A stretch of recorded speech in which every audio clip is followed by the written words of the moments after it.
So you've given some money to your favorite charity. Did you get a receipt? What did it say?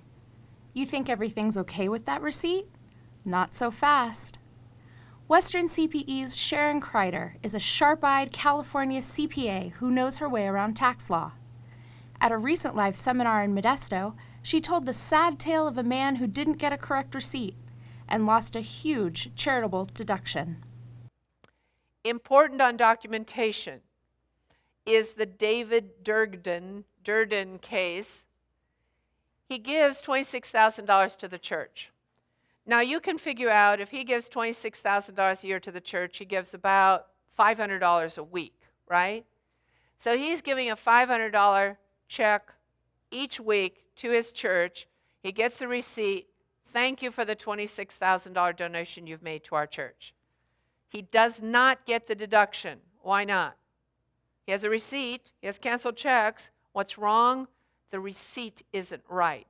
The receipt has to say on it, thank you for your gift. You received nothing in exchange, no goods and services in exchange for your contribution. If that is not printed on the receipt, you have invalid documentation, and if you have invalid documentation, you cannot correct it. He goes and gets another receipt, and the government says, too late.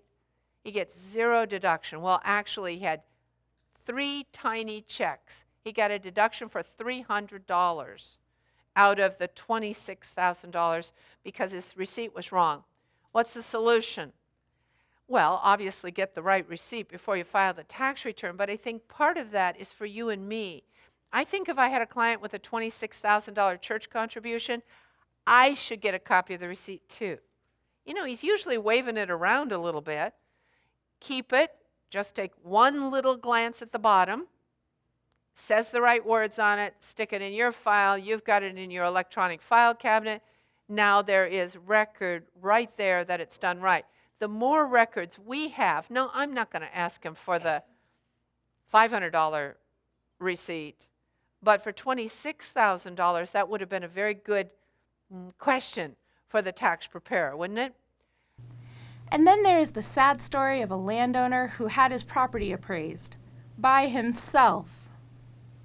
But the appraisal is more interesting for Joseph Muhammad Sr. He made a gift of a shopping center valued at $1.8 million. At first, the IRS argues that is not the right fair market value. You don't have the right fair market value. They argue that for a whole long time. It's just about to go to court when the IRS figures out there's no appraisal attached. You know, there's no appraisal available. They have the 8283. Remember the form? And you have to have a signature from the appraiser. You know who signed it? Joseph Muhammad Sr. signed it. He is a realtor, a developer, and an appraiser. He did his own appraisal. He signed it himself. The value was correct. In fact, the judge agreed it might be more valuable than the 1.8%, $1.8 million that he assigned to it.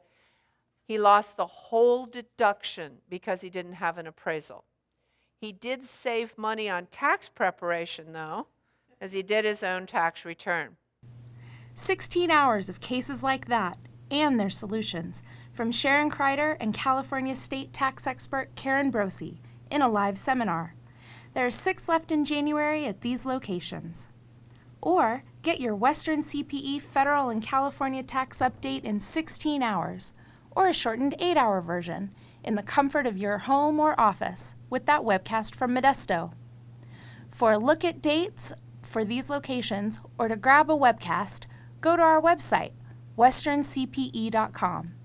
Click on Federal and California Tax Update for seminar locations, dates, and times, or click on webcasts for dates and times of the Federal and California Tax Update, running online from now to the end of January.